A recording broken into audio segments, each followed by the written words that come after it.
Voy a aprovechar también, ya que tenemos al representante del Ministerio del Interior, al mayor Vico, un gusto poder recibirlo. Muy buenas tardes. Buenas tardes. Vamos a hablar sobre el papel del Ministerio del Interior, que como bien decía, también trabajan de conjunto con la Fiscalía y tienen un papel fundamental en este sistema integrado de trabajo para que se articule todo esto contra el delito y las ilegalidades. Ahora, la población santiaguera a veces manifiesta de preocupación por la demora en la resolución de algunos casos relevantes, como por ejemplo tenemos los casos que mencionaba Yoraida, la resolución de conflictos específicamente referidos a los conflictos económicos, incluso la violencia.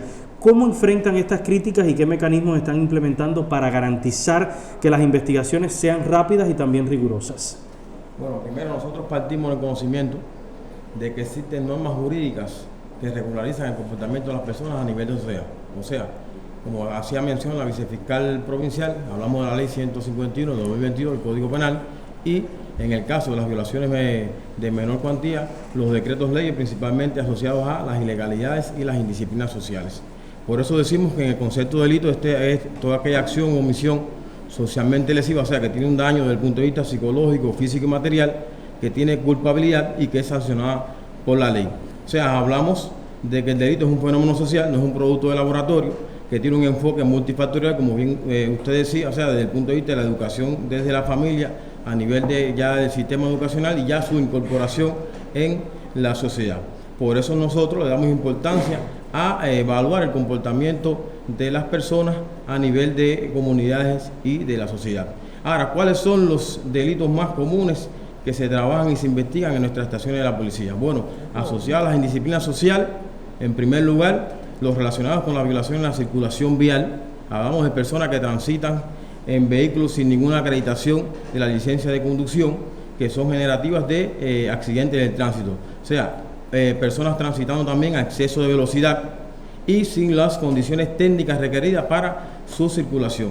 Esa, en primer lugar, estamos hablando de las indisciplinas más frecuentes. Lo otro está relacionado con los deudores de multa. Muchas personas que se le aplica alguna medida desde el punto de vista contravencional o desde el punto de vista administrativo y no acuden a las oficinas del cobro de multa para poder licitar ese incumplimiento contravencional, valga la redundancia. Y lo otro que tenemos identificado está asociado a las personas que transitan en la vía sin ningún documento legal que lo acredite, que alteran el orden y también que dañan el ornato público. Eso en el caso de las indisciplinas. Ahora, asociado a las ilegalidades, las más frecuentes, como decía la compañera directora de la DIE, están asociados a la violación de precios, o sea, personas que acuden a lugares públicos a realizar las ventas sin ninguna acreditación legal, o sea, estamos hablando de ventas ilícitas, y en lo fundamental estamos hablando que hay un trasiego en el mercado informal con fin lucrativo asociado a la venta de medicamentos, a la venta de productos desviados de centros de almacenamiento y centros de producción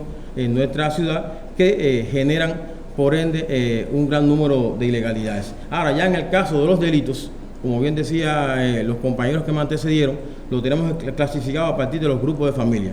En primer lugar, están asociados los delitos contra el patrimonio, que lo podemos identificar en el caso de los hurtos y los robos con fuerzas en vivienda, como decía la primera secretaria, que en lo general se dedican los comisarios de los hechos a la sustracción de equipos electrodomésticos y prendas de vestir. En el caso, y que es de seguimiento en las redes sociales, a los hurtos al carterismo y los robos con violencia, fundamentalmente lo tenemos identificado en la sustracción de celulares y otros aditamentos, que lo tenemos identificado fundamentalmente en la cabecera provincial. O sea, por el nivel de implicación que tienen estos hechos, que en su generalidad están asociados su implicación a hechos de armas, o sea, con el empleo de armas blancas. Ahora, también identificamos dentro de este grupo de familias los relacionados con los delitos contra el ganado. O sea, estamos hablando que Santiago de Cuba es una ciudad totalmente, o sea, de macizo montañoso, o sea, asociado al plan turquino, y por ende, muchos de los hechos que acuden o sea, las personas que acudan a nuestras estaciones están relacionados con el hurto y sacrificio, o sea, los robos con fuerza, también los llamados hechos de cuatrerismo, o sea, los robos con violencia para lograr la adquisición de estos animales. Ya en el caso de los delitos contra la economía, estamos hablando de los delitos de malversación, la apropiación indebida, la especulación y acaparamiento, así como los incumplimientos del deber de preservar los bienes en entidades estatales. O sea que por la implicación que tiene también se le da un nivel de prioridad. A veces nos llegan las quejas de la población, por ejemplo, de que nunca se encuentra el ganado que le hurtan o bienes, como usted dice, de su propio patrimonio personal. Puede que en ocasiones aparezca porque también se ha publicado en las redes sociales, pero otras veces no. ¿De qué depende ese tiempo de respuesta? Bueno, en primer lugar, el elemento sustancial está relacionado a el trabajo, parte de que tienen que acudir a las estaciones de policía a formular la denuncia. O sea, en este caso tenemos identificado, o sea, las estaciones como el elemento principal para el conocimiento y a partir de ahí desarrollar las acciones investigativas sobre la queja o la denuncia que está, en este caso, la víctima haciendo acotación. ¿Es obligatorio llegar hasta el lugar o existe alguna vía telefónica? Y estoy también pensando hasta en una propia vía anónima por el tipo de casos de violencia de género que a veces le temen exponerse a la situación.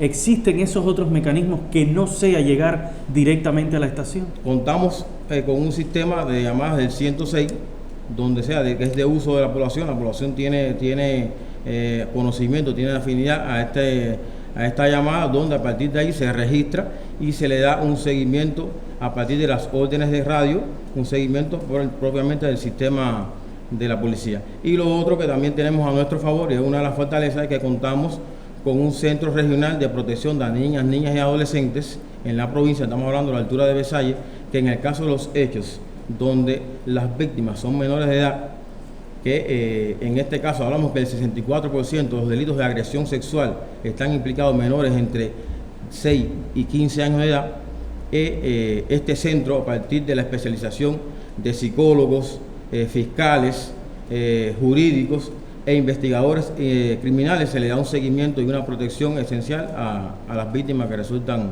en estos hechos. Teniendo en cuenta esos nuevos escenarios, por ejemplo, delitos cibernéticos, delitos nuevos económicos, como decía la vicefiscal, que tienen otros modus operandi, teniendo en cuenta los temas de la violencia de género, que tienen expresiones diversas hoy en la sociedad contemporánea y en las familias cubanas, ¿cómo se preparan los agentes de la Policía Nacional Revolucionaria? ¿Cómo se actualizan? ¿Cómo se forman para adaptarlo a ese nuevo escenario contemporáneo y a esas nuevas situaciones? Bueno, nosotros estamos atemperados a la promulgación de las nuevas leyes de nuestra Constitución. Hablamos en lo esencial a la comunicación social, al adelanto a la mujer, a los programas de igualdad de género, y por lo tanto nosotros desarrollamos planes especializados de preparación con la implicación de la FMC. Hablamos de que se han desarrollado talleres propiamente de funcionarios de la FMC, identificando los lugares, las casas donde pueden acudir las féminas que son víctimas de violencia doméstica, donde pueden acudir, cuál es el tratamiento, y otro elemento también que podemos informar, que también hemos insertado en nuestra institución féminas asociadas a cargos especializados de investigación, de carpetas, agentes motorizadas del tránsito, que de una forma u otra se identifican con el problema y por lo tanto le dan una identidad esencial a la hora de su investigación y procesamiento.